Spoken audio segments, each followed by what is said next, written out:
Shalom Bapak Ibu sekalian. Wow, senang sekali bisa berada bersama di sini siang hari ini, khususnya juga buat Jetro. Ya, saya percaya Bapak Ibu, kehadiran kita di sini adalah menunjukkan kehausan kita untuk mencari Tuhan. Ya, kehausan kita bukan hanya untuk mencari Tuhan, tapi kehausan kita juga untuk melakukan apa yang menjadi perintah Tuhan. Setuju? Ya, oke. Ini akan menjadi pembelajaran buat kita siang ini. Jadi Bapak Ibu silakan siapkan catatannya, baik di handphone atau tulisannya ya. Karena kita perlu belajar, ya bukan hanya kita mendengar lalu ini, tapi kita belum belajar. Jadi setelah Bapak Ibu dengar, nanti juga bisa diulangin lagi, baca lagi, renungkan, ya. Lalu kita lakukan. Ya, mari kita berdoa dulu. Bapa dalam surga, terima kasih untuk keberadaan kami siang hari ini. Engkau yang pimpin kami, Engkau yang bawa kami. Biarlah Tuhan kami boleh merespon dan kehausan kepada firman-Mu. Untuk kami boleh menjadi pendengar dan pelaku firman-Mu. Roh Kudus, Engkau hadir, Engkau berbicara bagi setiap kami. Di dalam nama Tuhan Yesus kami ucap syukur. Amin. Kita hari ini dalam bulan ini belajar tentang apa? Dari kitab apa? Galatia. Ya, bagi Bapak Ibu yang terus ada dalam saat teduh mingguan, saat teduh harian bersama-sama, kita sudah masuki dalam Galatia, ya, yang ini. Nah, minggu lalu kita sudah belajar juga tentang dari Galatia 1 dan sekarang saya mencoba untuk berbagi menjadi renungan yaitu dari Galatia 2 ayat 11 sampai 21.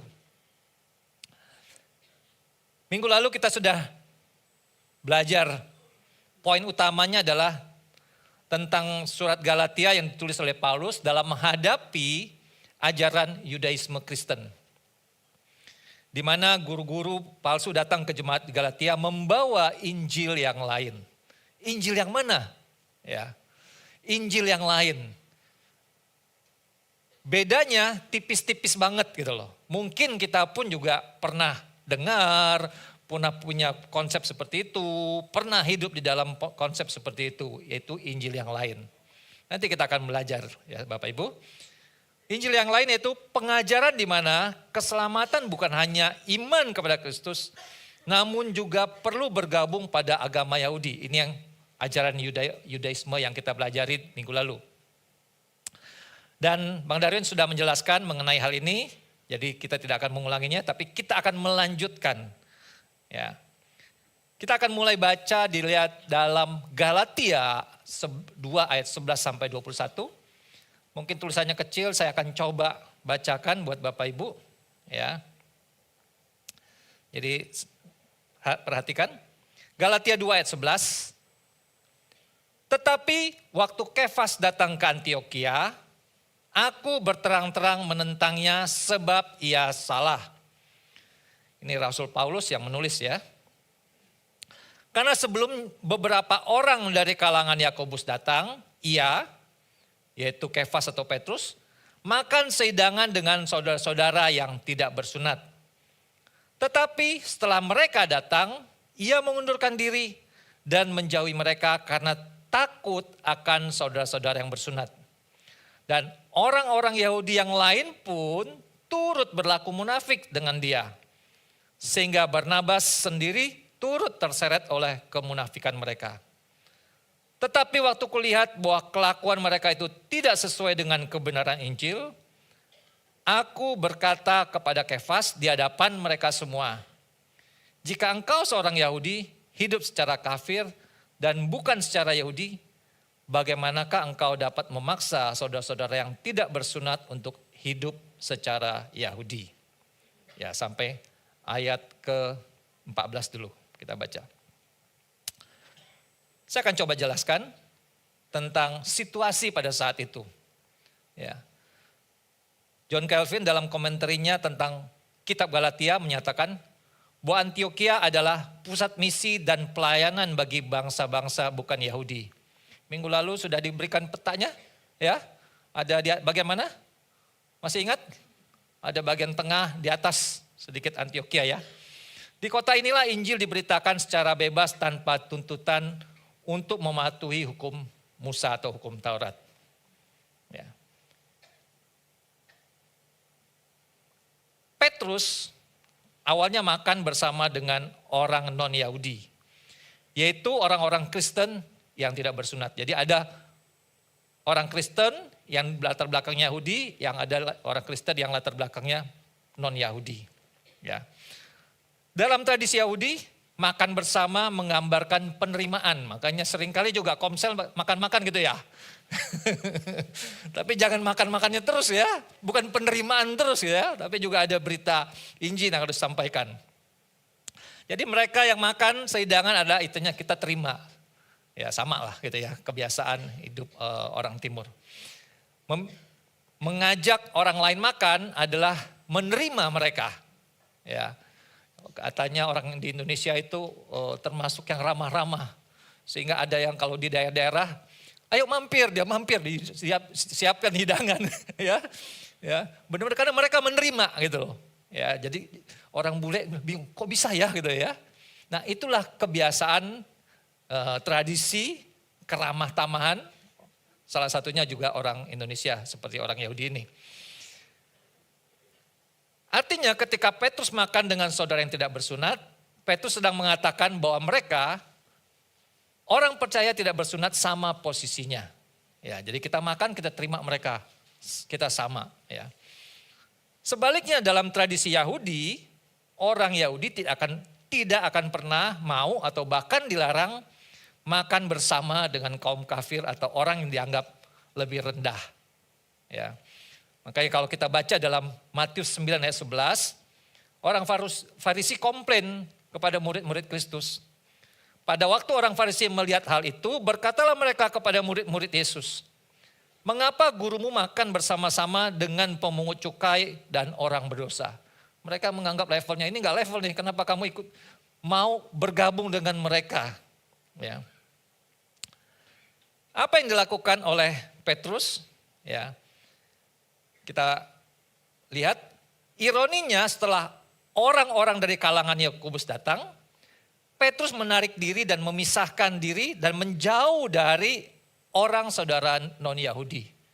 Gara-gara ada yang datang dari Yerusalem, ya, si Petrusnya takut dinilai, ya. Nanti kita lihat kenapa gitu ya. Orang dari kalangan Yakobus kemungkinan besar adalah orang-orang Kristen Yahudi dari Yerusalem yang memiliki hubungan atau mengklaim hubungan dengan Yakobus. Jadi belum tentu diutus oleh Yakobus, tapi mengklaim bahwa mereka adalah dari golongan Yakobus. Teman-temannya Yakobus membawa nama. Ya. Mereka bukan berarti pasti diutus oleh Yakobus. Sebab kalau kita baca dalam Kisah Rasul 15 ayat 13, Yakobus justru mendukung bahwa bangsa-bangsa lain tidak boleh dibebani kewajiban Taurat untuk diselamatkan. Jadi Bapak Ibu ada tambahan PR ya. Catat di rumah baca Kisah Rasul 15. Supaya Bapak Ibu lihat kemana ini ceritanya gitu ya. Kalau kita baca Galatia ini hanya bagian sepotongnya aja. Tapi kita perlu baca dalam Kisah Rasul 15. Ya. Yang kedua adalah, tadi situasinya yang kedua adalah tentang pengalaman Petrus sendiri. Ya. Kalau kita lihat pengalaman Petrus, Bapak Ibu bisa juga baca di dalam Kisah 10, ya. Petrus punya pengalaman khusus sehubungan dengan relasi dengan bangsa non-Yahudi. Ingat apa? Petrus mendapat penglihatan, ada kain turun, ada makanan enak di sana, ya aduh. Tapi dia bilang haram ini katanya. Enggak Tuhan, saya enggak mau makan ini. Sampai 3 kali Tuhan bilang, enggak. Apa yang Tuhan bilang tidak haram ya tidak haram gitu ya. Nah maksudnya adalah berbicara tentang penerimaan kepada orang lain. Nah, Petrus punya sampai pengalaman seperti itu. Bagaimana Tuhan menunjukkan kepada dia. Ya. Kita bisa baca dalam kisah 10, saya akan coba bacakan. Ia berkata kepada mereka, kamu tahu betapa kerasnya larangan bagi seorang Yahudi untuk bergaul dengan orang-orang yang bukan Yahudi. Atau masuk ke rumah mereka. Bukan hanya bergaul, masuk aja nggak boleh. Tetapi Allah telah menunjukkan kepadaku bahwa aku tidak boleh menyebut orang najis atau tidak tahir. Itulah sebabnya aku tidak berkeberatan ketika aku dipanggil lalu datang kemari. Maksudnya ke tempat Cornelius. Ya. Nah, lebih lanjut lagi dalam Kisah 10 ayat 48, bukan hanya dia datang, bergaul, tapi apa? Lalu ia menyuruh mereka dibaptis, satu keluarga, ya, dalam nama Yesus Kristus. Kemudian mereka meminta Petrus supaya ia tinggal beberapa hari lagi bersama-sama dengan mereka. Supaya ada apa? Kelas khusus tambahan. Ya kalau di sini kelas SPK-nya kali ya, dijadiin CG gitu ya. Satu hari full. Ya. Maksudnya belajar lagi, mereka haus untuk mengenal kebenaran firman Tuhan. Nah, pengalaman kedua Petrus. Kalau tadi dikatakan di Kisah Rasul 15, Bapak Ibu baca nanti ketika ada sidang di Yerusalem bersama dengan rasul yang lain, apa yang dikatakan oleh Petrus? Kisah 15 ayat 7. Ini adalah konsil yang pertama, kata Bang Darwin. Saya juga, oh iya ya, konsil yang pertama ya, kumpul untuk memutuskan. Ya, Kisah 15 ayat 7. Sesudah beberapa waktu lamanya berlangsung, pertukaran pikiran mengenai soal itu, berdirilah Petrus. Petrus yang menyampaikan. Dan berkata kepada mereka, hai saudara-saudara, kamu tahu bahwa telah sejak semula Allah memilih aku dari antara kamu, supaya dengan perantaran mulutku bangsa-bangsa lain mendengar berita Injil dan menjadi percaya. Jadi dia tahu bahwa tugasnya adalah untuk memberitakan Injil kepada bangsa-bangsa lain, bangsa-bangsa bukan Yahudi. Ya kan? Dan Allah yang mengenal hati manusia telah menyatakan kehendaknya untuk menerima mereka. Allah yang lebih dulu menerima. Sebab ia mengaruniakan Roh Kudus juga kepada mereka sama seperti kepada kita. Tuhan lawat jemaat itu di dalam kepenuhan Roh Kudus. Sebelum dibaptis, baru dibaptis belakangan. Ya. Dan ia sama sekali tidak mengadakan perbedaan antara kita dengan mereka sesudah ia menyucikan hati mereka oleh iman. Kalau demikian, mengapa kamu mau mencobai Allah dengan meletakkan pada tengkuk murid-murid itu suatu kuk yang tidak dapat dipikul baik oleh nenek moyang kita maupun oleh kita sendiri. Dia berbicara sebagai orang Yahudi. Sebaliknya kita percaya bahwa oleh kasih karunia Tuhan Yesus Kristus, kita akan beroleh keselamatan sama seperti mereka juga. Bicara tentang apa? Keselamatan karena kasih karunia di dalam Tuhan Yesus Kristus. Namun, walaupun dia pun sudah punya pengalaman seperti itu, dia jadi menyangkal juga Petrus. Kemungkinan adalah takut akan kecaman, takut akan penilaian orang lain.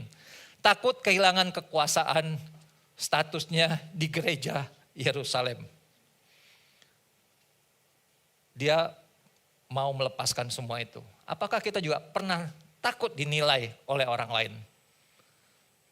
Sehingga kita melakukan sesuatu yang bertentangan. Karena apa? Karena takut penilaian orang lain. Untuk itu, setelah melihat itu, Paulus melihat sesuatu yang gak beres. Dan Paulus menegur. Menegur siapa? Petrus. Galatia 2 ayat 11, saya ulangin lagi. Tetapi waktu Kefas datang ke Antioquia, aku berterang-terang menentangnya sebab ia salah. Ya. Paulus berani menegur Petrus. Padahal kalau dilihat siapa? Yang jadi rasul ya. Hah? Petrus ya. Tetapi dia tahu bahwa ini adalah salah. Ya.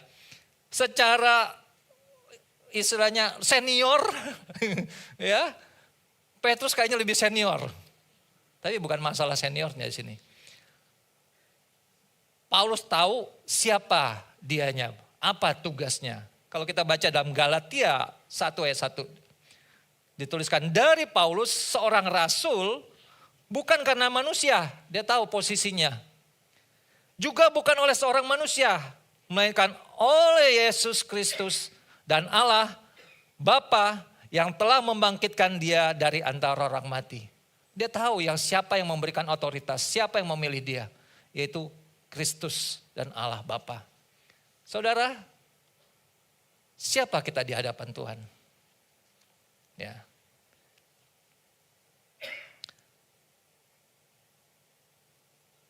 Tidak ada anggapan senior. Ya. Kalaupun ada kesalahan, ketidakbenaran, baik mungkin juga kami sebagai penatua atau KPA, PA, PKS, Bapak Ibu perlu mengarahkan, memberitahukan, memberikan masukan ya sebagai tubuh Kristus. Bukan dilihat, wah dia senior nih. Kalau memang salah, mungkin nggak melakukan kesalahan? Mungkin. Ya. Tapi bukan berarti kita mau melakukan kesalahan. Ya. Paulus menegur Petrus terang-terangan. Karena dampak kesalahan Petrus itulah publik. Ya. Merugikan banyak, bukan hanya satu orang atau dua orang ya, tapi merugikan banyak orang. Dalam ayat 14 tadi dikatakan, ya saya baca ayat 14 lanjutannya. Tetapi waktu kulihat bahwa kelakuan mereka itu tidak sesuai dengan kebenaran Injil, aku berkata kepada Kefas di hadapan mereka semua. Ya. Jika engkau seorang Yahudi hidup secara kafir dan bukan secara Yahudi, bagaimana engkau dapat memaksa saudara-saudara yang tidak bersunat untuk hidup secara Yahudi? Dalam bahasanya mungkin bahasa agak sedikit Betawi, ya simpelnya, lah kamu sendiri nggak lakukan itu loh, udah meninggalkan itu. Sekarang orang ini suruh kamu harus lakukan aturan-aturan ini gitu ya. Ya. Tindakan Petrus sangat merugikan karena perilaku kemunafikan yang membuat orang lain mengikuti dan terpengaruh. Tapi lebih dalam lagi apa? Ada suatu pesan Injil yang lain. Sebagai akibat dari sikap kemunafikannya. Jadi ternyata saudara bukan hanya yang apa menjadi perkataannya, apa menjadi perbuatannya. Tapi di belakang itu ada tafsiran akhirnya. Yaitu Injil yang lain. Apa itu Injil yang lainnya? Sebentar kita akan membahasnya. Nah, dikatakan bahwa perilaku kemunafikan. Kemunafikan apa sih? Ya, saya rasa Bapak Ibu udah tahu ya. Munafik itu arti dalam bahasa Yunani kuno yaitu hipokrit ya. Artinya apa?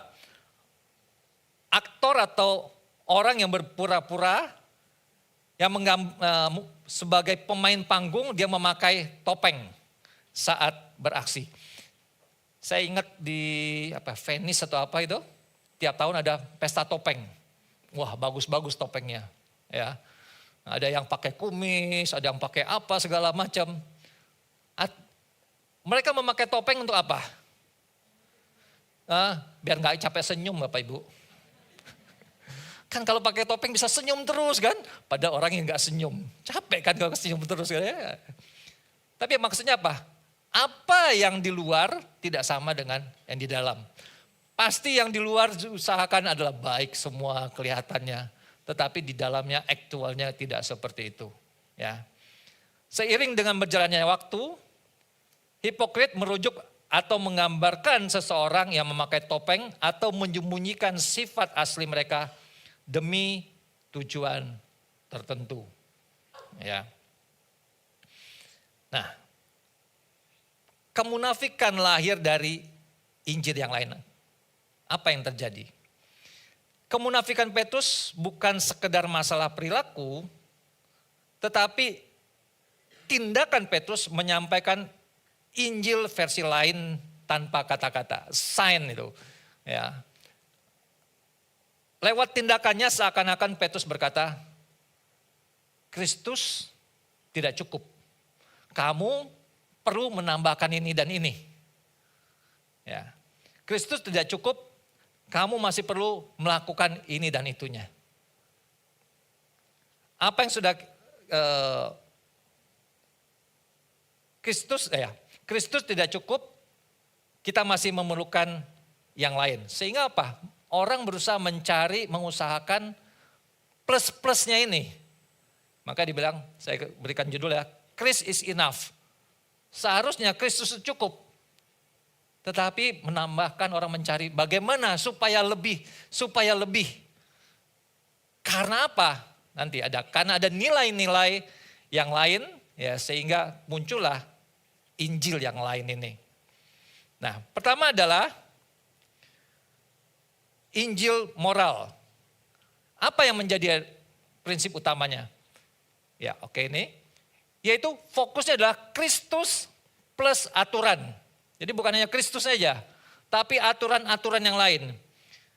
Yang memindahkan fokus dari karya Kristus yang sempurna kepada kebenaran-kebenaran yang didasarkan kepada aturan-aturan. Manifestasinya yang sebelah kiri mengkaitkan kasih Allah dengan performa. Maksudnya apa? Kalau kamu baik, Tuhan sayang kamu. Pernah dengar itu? Ya, bahkan orang tua sering kali gitu, Tuhan gak sayang kamu kalau kamu nakal. Itu masuk loh, pernah ya enggak? Saya pernah dengar orang-orang banyak gitu. Ya, sehingga ini adalah sebenarnya memberikan ya Injil yang lain. Bukan hanya Kristus, tapi aturan kamu harus lakukan ini dan itu. Ya. Legalistik, ya, agamawi, mengukur kerohanian orang dari penampilan luar. Misalnya cara berpakaiannya, ya. Ya, ini maksudnya hari ini pakaian Sumba gitu. Tadi yang lain itu pakaian Jakarta katanya, ya. Mengukur kerohanian orang dari penampilan luar, cara berpakaian, gaya ibadah, cara berdoa, seberapa sering hadir di kegiatan gereja. Kalau nggak angkat tangan begini, wah itu nggak sungguh-sungguh gitu loh. Kalau nggak sungguh-sungguh. Pernah kita menilai orang lain atau kita dinilai seperti itu?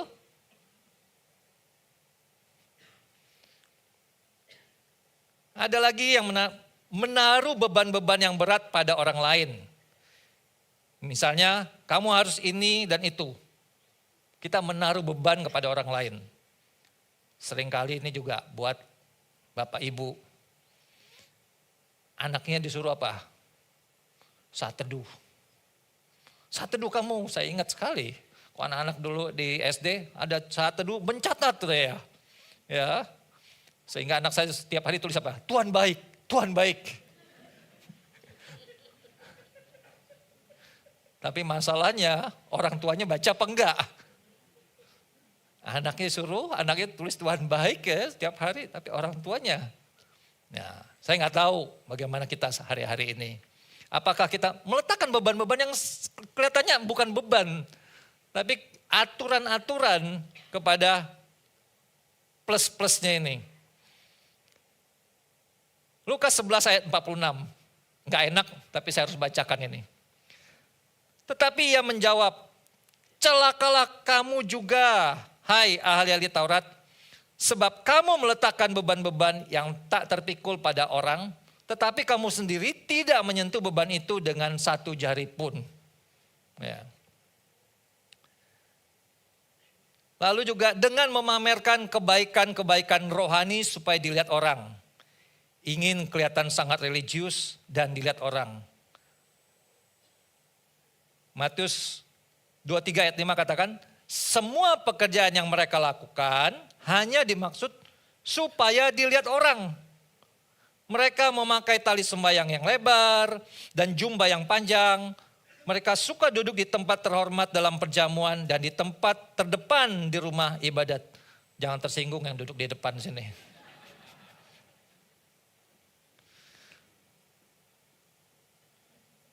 Bapak Ibu, apakah kita melakukan supaya dilihat orang? Nah, kalau tidak ada orang yang melihat, tidak ada yang memberikan ya good gitu, apakah saudara juga tetap akan melakukan itu? Ya.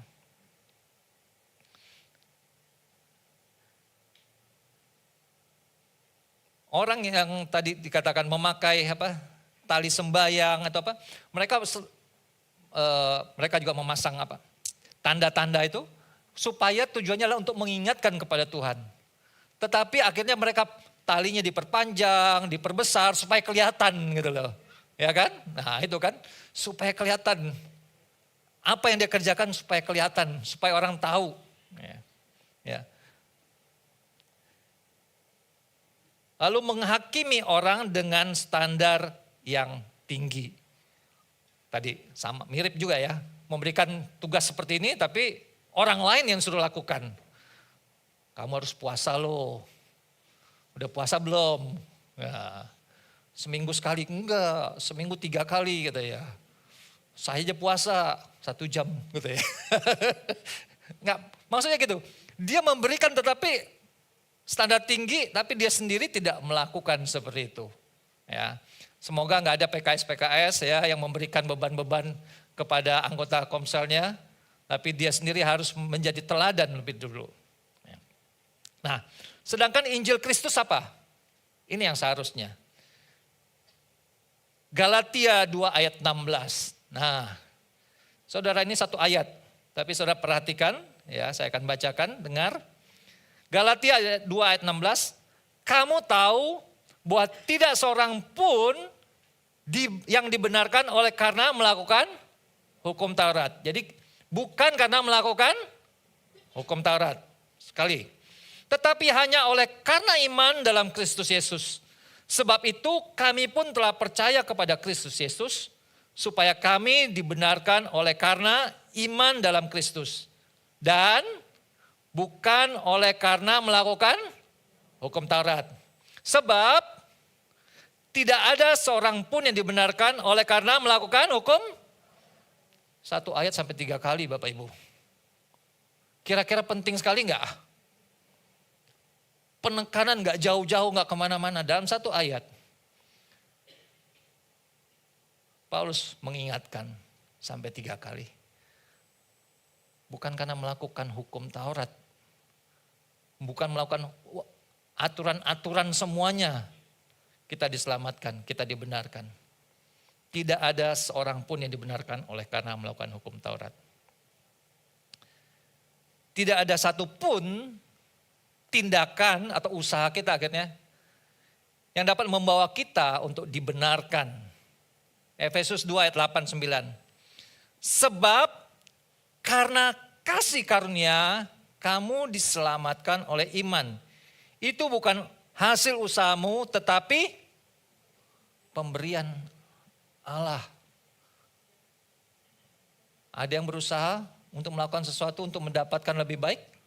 Nah ini tadi menjadi Injil yang lainnya. Ya. Manusia dibenarkan bukan karena apa yang ia lakukan bagi Allah. Tetapi apa yang Allah atau Kristus lakukan bagi kita di kayu salib. Bukan kita yang melakukan, tapi apa yang Kristus sudah lakukan di kayu salib. Itu sebabnya kita perlu melihat dan mengingat terus. Apa yang Tuhan Yesus lakukan di kayu salib. Bukan melihat salibnya aja, oh salibnya gitu ya. Maksudnya crossnya gitu loh. Tapi apa artinya salib itu? Injil harus membawa orang kepada Kristus. Bukan kepada rasa bersalah yang tidak berujung. Masih ingat Bapak Ibu tentang seorang wanita yang kedapatan berzina? Orang-orang sekitarnya menganggap ini yang paling berdosa dan layak untuk dirajam sampai mati. Hukumnya seperti itu? Ya. Tetapi bagaimana kita tahu akhirnya tidak ada seorang pun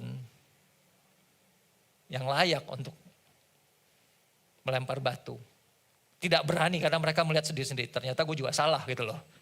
Ternyata saya juga berdosa, orang berdosa. Ya kan? Sehingga tinggal Yesus sendiri. Yohanes 8 ayat 11, jawabnya tidak ada Tuhan. Lalu kata Yesus, aku pun tidak menghukum engkau. Aku pun tidak menghukum engkau. Berapapun besarnya. Mungkin orang bilang dosamu besar. Tapi Tuhan bilang apa? Aku tidak menghukum engkau. Yang perlu dilakukan apa?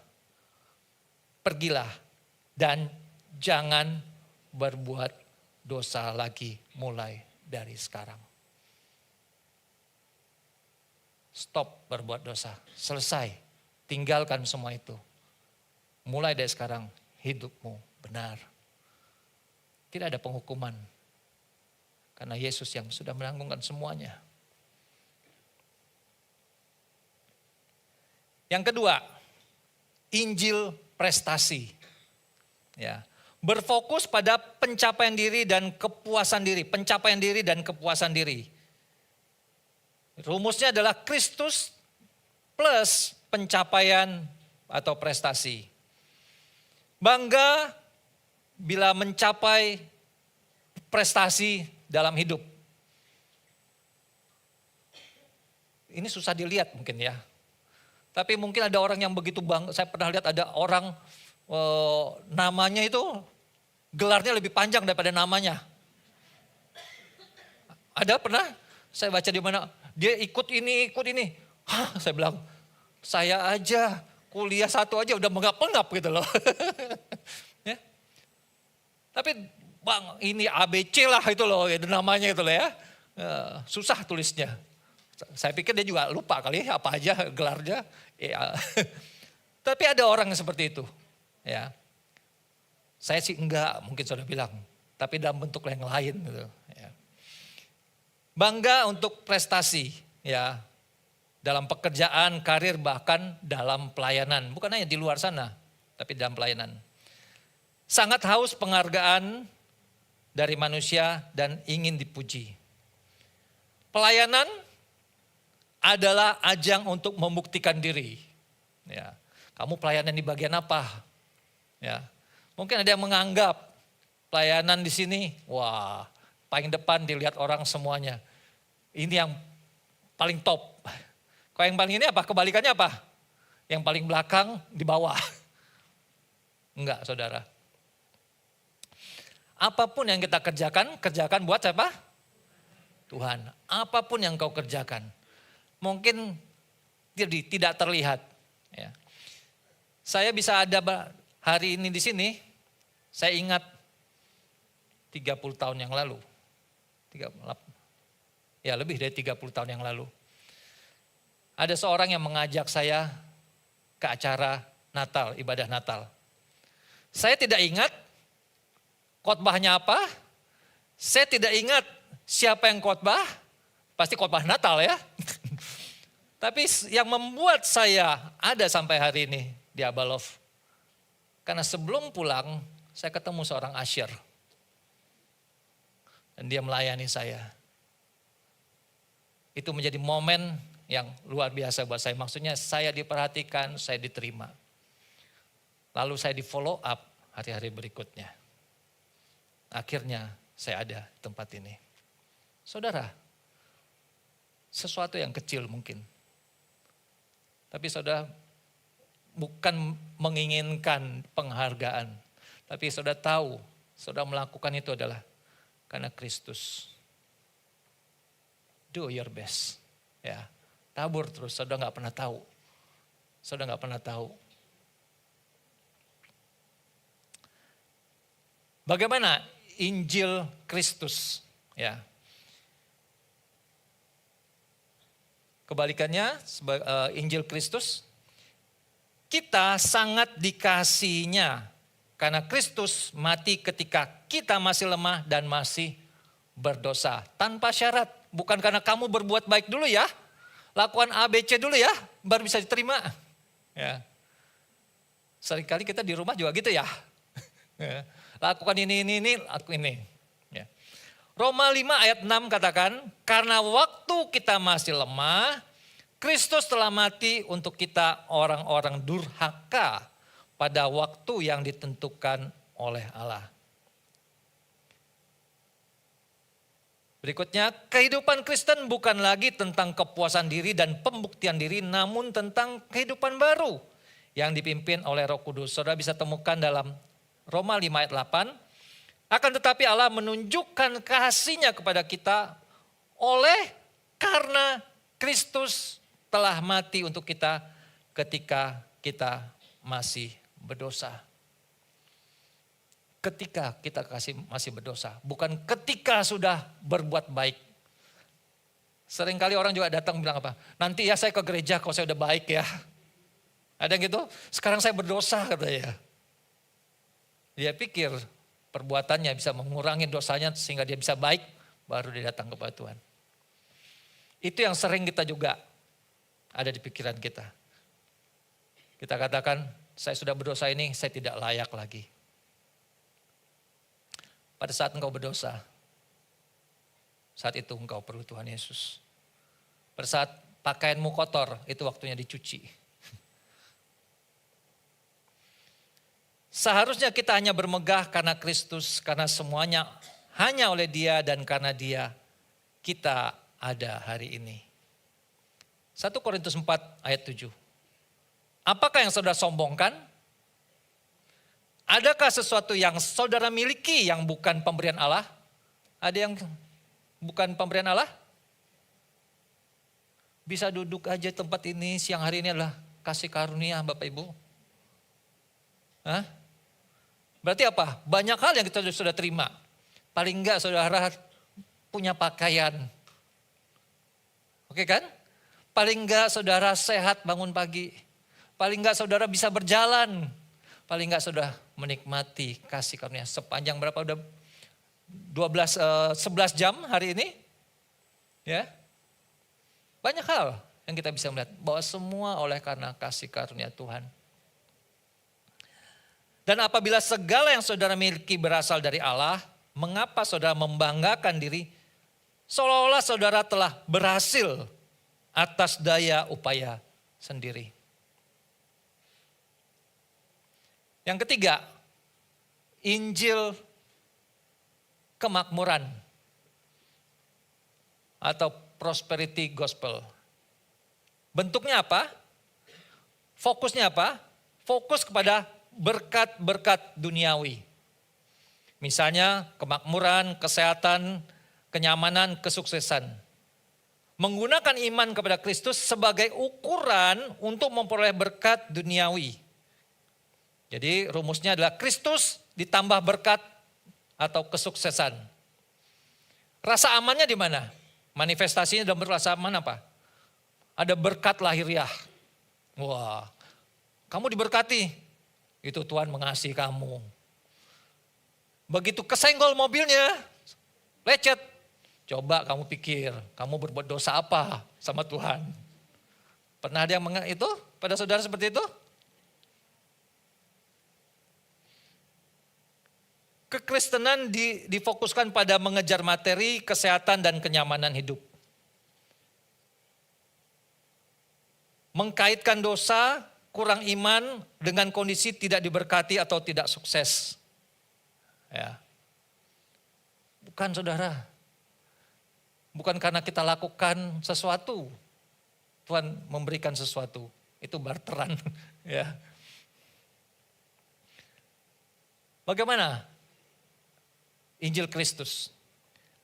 Berkat sejati adalah, ini kalau saudara mau menemukan berkat sejati, inilah berkat sejati. Persatuan dalam kematian dan kebangkitan Kristus adalah kekayaan utama kita dan sumber kemenangan orang percaya. Ya. Segala berkat rohani diterima di sini termasuk kemenangan atas dosa dan kehidupan baru. Inilah harta yang paling besar saudara yang dapatkan. Ya. Galatia 2 ayat 19, sebab aku telah mati oleh hukum Taurat, untuk hukum Taurat, supaya aku hidup untuk Allah, aku telah disalibkan dengan Kristus. Masih ingat khotbah waktu Paskah? Ya, saya persiapannya lama loh itu. Sampai foto-foto juga kemarin. Maksudnya itulah berkat saudara. Berkat terbesar apa lagi yang kita inginkan? Kita jangan fokus kepada hal-hal dunia saja. Tapi kita melupakan apa yang Tuhan sudah berikan. Nah, berikutnya adalah diangkat menjadi anak Allah. Jadi anak Allah enak gak? Ada ujungnya saudara, jangan lihat ini. Ujungnya apa? Warisan gitu loh. Ya kan? Begitu saudara diangkat jadi anak Allah, saudara berhak untuk warisan. Ya.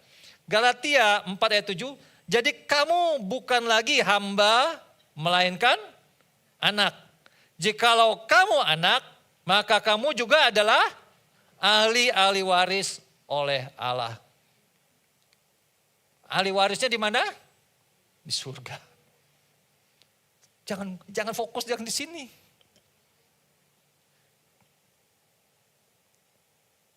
Yang terakhir, social gospel atau Injil sosial. Ini mungkin tidak banyak saudara. Ya. Berfokus pada perubahan sosial, keadilan sosial, pembebasan dari ketidakadilan. Dia melihat ketidakadilan, wah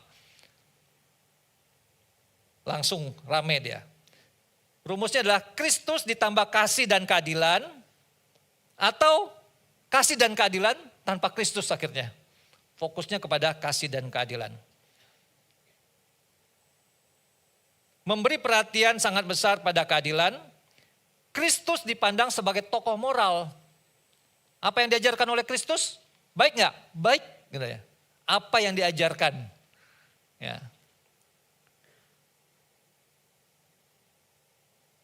Bagaimana Injil Kristus? Apa yang dikatakan? Kristus adalah siapa? Tuhan dan Juru Selamat. Ini bedanya ya saudara, Bapak Ibu. Kristus adalah Tuhan dan Juru Selamat yang datang ke dunia, mati dan bangkit, membeli kita dengan darahnya. Bukan sebagai pribadi yang baik pengajarannya. Ya. 1 Petrus 1 ayat 18-19. Sebab kamu tahu bahwa kamu telah ditebus dari cara hidupmu yang sia-sia, yang kamu warisi dari nenek moyangmu. Sudah ditebus. Itu bukan dengan barang yang fana, bukan pula dengan perak atau emas, melainkan dengan darah yang mahal, yaitu darah Kristus yang sama seperti darah anak domba yang tak bernoda dan tak bercacat. Gereja harus menghasilkan kasih dan keadilan, iya. Memperhatikan orang-orang miskin, iya. Tetapi itu merupakan respon atas keselamatan dan kasih karena yang kita sudah terima. Minggu lalu juga sudah disampaikan itu. Ya. Bagaimana Injil menyembuhkan kemunafikan kita? Kita harus kembali kepada pusat Injil, yaitu salib Kristus. Ya. Bagaimana caranya? Dalam Galatia 2 ayat 20 dan 21. Singkat kita akan lihat. Pertama adalah hidup dalam identitas yang benar. Identitas kita siapa? Ya. Bukan aku sendiri yang hidup. Bukan aku sendiri yang hidup, melainkan Kristus. Namun aku hidup, ya aku hidup, tetapi bukan lagi aku sendiri yang hidup, melainkan Kristus yang hidup di dalam aku. Kalau Kristus yang hidup dalam kita, siapa yang tampak? Seharusnya Kristus. Ya.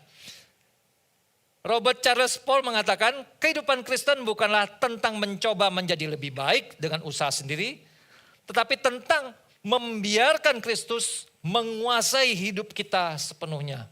Menguasai hidup kita sepenuhnya. Baik dalam apa? Keluarga kita, pekerjaan kita, kesehatan kita, hubungan-hubungan yang kita bangun. Adakah sungguh Kristus ada di sana? Paul Wasser mengatakan, Kristus adalah segala-galanya yang kita miliki, bukan sekedar apa yang kita butuhkan.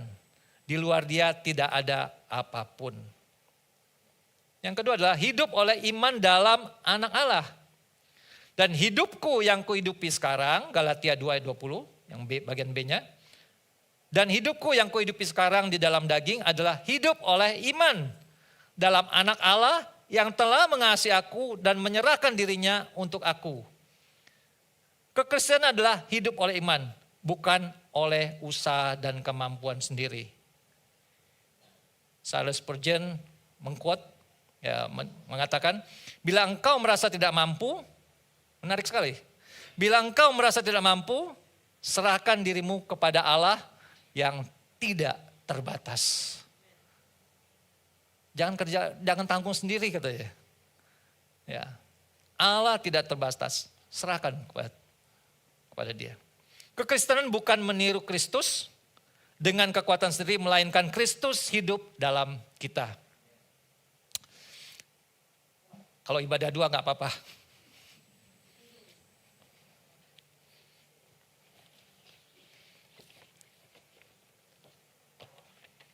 Ini seorang foto-foto gambar-gambar 15 tahun atau mungkin 20 tahun yang lalu dari Bapak Ibu yang imut-imut gitu loh. Nah, saudara jangan langsung membayangkan ini siapa ya gitu ya. Ini adalah kita di hadapan Tuhan. Oke. Nah, ini siapa ya? Aduh. Rambutnya sedikit loh, itu belum dikasih kemiri ini katanya ya. Ah, ini yang rambutnya lebih banyak. Oke. Nah, ini ada juga yang kuncir. Oke, kita akan pilih salah satu dari mereka. Saya akan kocok dulu sehingga Bapak Ibu. Nah, kita nggak tahu lagi siapa lagi di sana. Oke? Saya minta siapa yang boleh bilang stop gitu loh. Pak Manik aja deh, Pak Manik udah senyum-senyum aja deh. Oke, nanti saya akan giniin, Pak Manik bilang stop, kita akan pilih. Ya, pribadi siapa gitu ya. Oke? Stop di sini. Ya, kalau ini udah ketahuan kan, kita akan ambil yang ininya. Ya. Oke. Ini pribadi inilah yang kita ambil, saya taruh di amplop saya. Nah. Kita nggak tahu siapapun dia. Tetapi apa yang kita tahu? Dia adalah orang yang mengasihi Tuhan. Dia menempatkan hidupnya hanya Kristus. Sehingga apa? Adapun hidupku ini bukannya aku lagi, melainkan Kristus. Banyak kita menemukan tadi pribadi-pribadi di sini. Tapi kita melihat Kristus apa enggak? Seharusnya siapa yang kita lihat?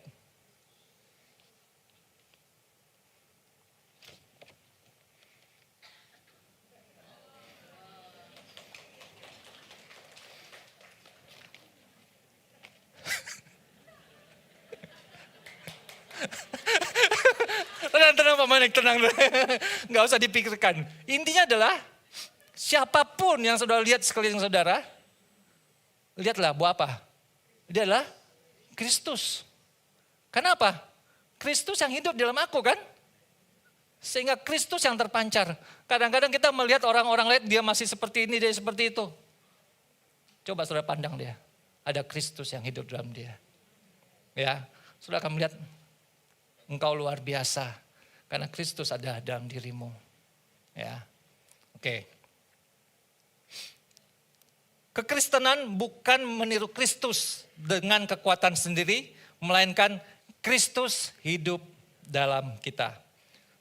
Sebagai penutup, hidup kita sempurna dan penuh karya Kristus yang telah selesai di salib Kristus. Ya. Next, oke, ini dia. Hidupku utuh, hidupku sempurna. Karena Kristus. Tidak ada yang perlu ditambahkan dan tidak ada yang perlu dikurangi. Tidak ada yang perlu dicari lagi, tidak ada yang perlu dipertahankan. Paulus berkata dalam Filipi 3 ayat 7-8, tetapi apa yang dahulu merupakan keuntungan bagiku, sekarang kuanggap rugi karena Kristus. Malahan segala sesuatu yang kuanggap rugi karena pengenalan akan Kristus Yesus, Tuanku, lebih mulia daripada semuanya. Oleh karena dialah aku telah melepaskan semuanya itu dan menganggapnya sampah supaya aku memperoleh Kristus. Kalau saudara diberikan sesuatu yang berharga, yang mana saudara pilih? Paling cepat deh gitu biasanya kan. Ya. Saudara bisa melihat ini lebih berharga. Lihatlah dalam kehidupan kita.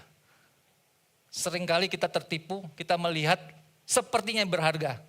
Kita meninggalkan Kristus yang lebih berharga. Memperoleh Kristus adalah segalanya bagi Paulus.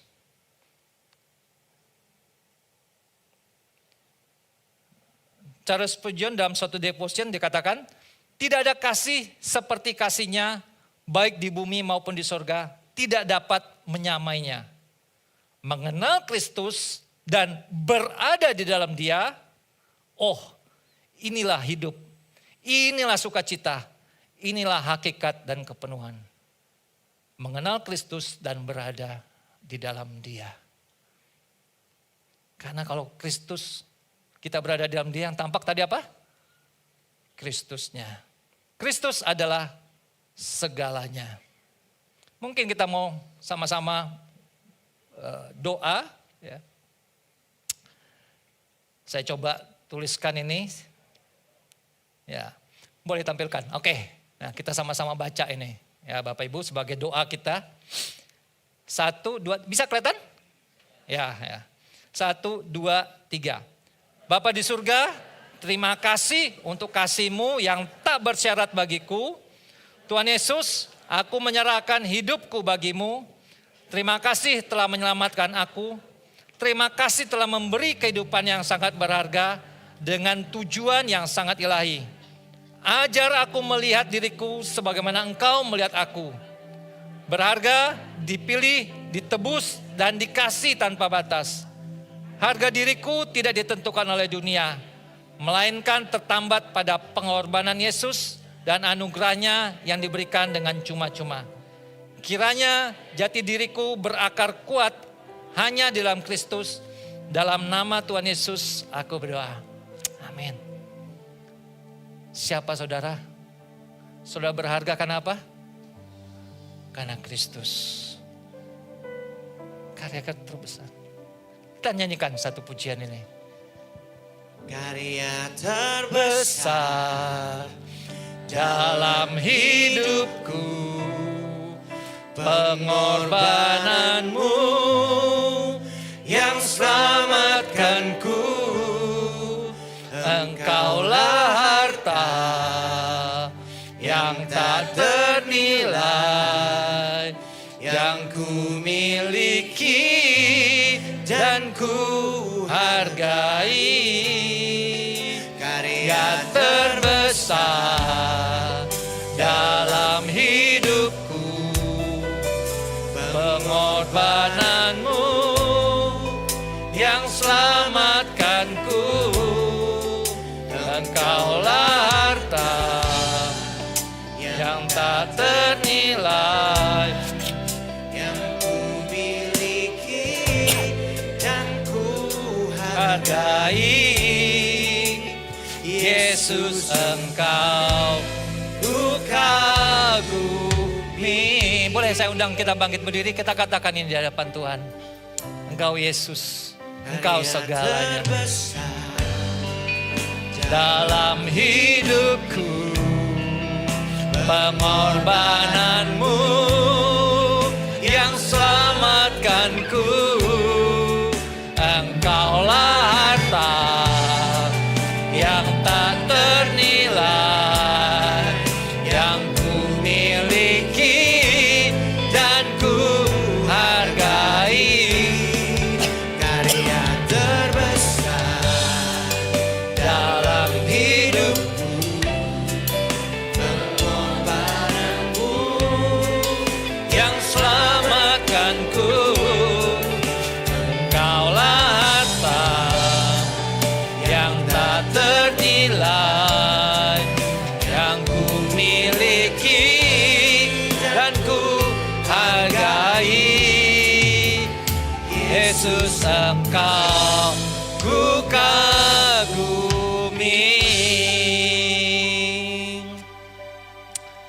Ya Tuhan Yesus, hanya Engkau harta kami. Engkaulah milik kami Tuhan. Kami adalah milik-Mu. Setiap kami yang sudah ditebus Tuhan, kami adalah milik-Mu. Tuhan Yesus, biarlah kami boleh memandang kepada Engkau. Hanya Engkau yang memuaskan. Hanya Engkau yang dapat memenuhi kami. Engkau segalanya yang kami perlukan.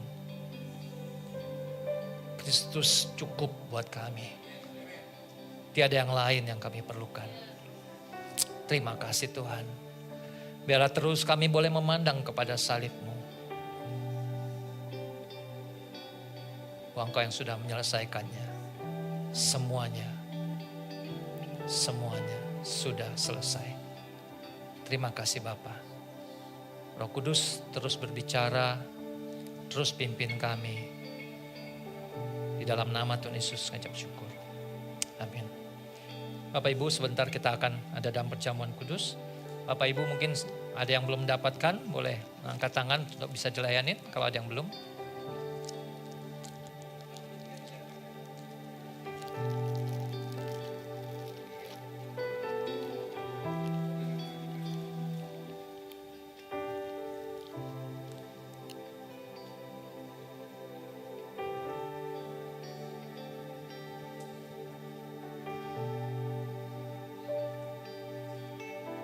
Yes. Mungkin saudara baik bisa baca beberapa ayat firman yang ada di roti. Yes, Lord, thank you.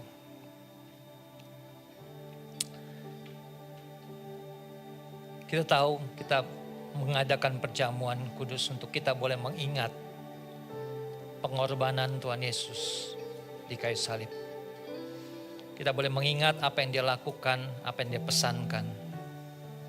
Sewaktu dia ada dalam perjamuan terakhir. Dia pergi, dia tidak meninggalkan kita. Tapi dia memberikan, dia mempercayakan kepada setiap kita untuk menjadi saksinya. Dia tahu kita tidak akan mampu. Dia menyertai saudara. Dia menyertai. Yes Lord. Mari kita angkat roti tangan kanan kita. Terima kasih Tuhan Yesus untuk penyertaan-Mu, untuk anugerah-Mu yang Kau berikan sampai siang hari ini. Kami bukan hanya boleh terus menikmati kasih-Mu, tapi biarlah kami boleh terus Tuhan berjalan bersama dengan Engkau. Melakukan apa yang menjadi kehendak-Mu. Kami terus memandang kepada salib itu. Di mana Engkau yang sudah menanggungkan semuanya. Sudah menyelesaikan semuanya. Sudah Tuhan, sudah selesai. Yes Lord. Inilah firman Tuhan. Sebab apa yang telah kuteruskan kepadamu, telah kuterima dari Tuhan. Yaitu buat Tuhan Yesus pada malam waktu ia diserahkan, mengambil roti. Dan sesudah itu ia mengucap syukur atasnya. Ia memecah-mecahkannya dan berkata, inilah tubuhku yang diserahkan bagi kamu. Perbuatlah ini menjadi peringatan akan aku. Mari kita terima dengan iman di dalam nama Tuhan Yesus Kristus.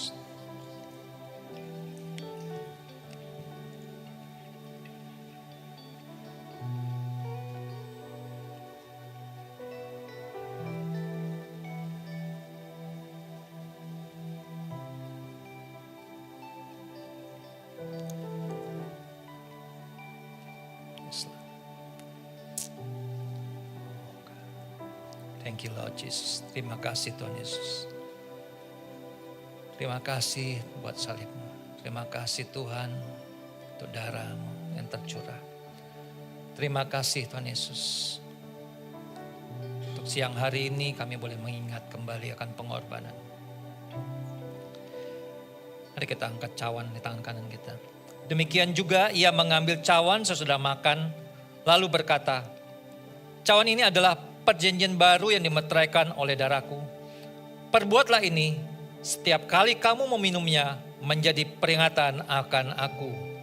Sebab setiap kali kamu makan roti ini dan minum cawan ini, kamu memberitakan kematian Tuhan sampai ia datang. Mari kita terima dengan iman di dalam nama Tuhan Yesus Kristus.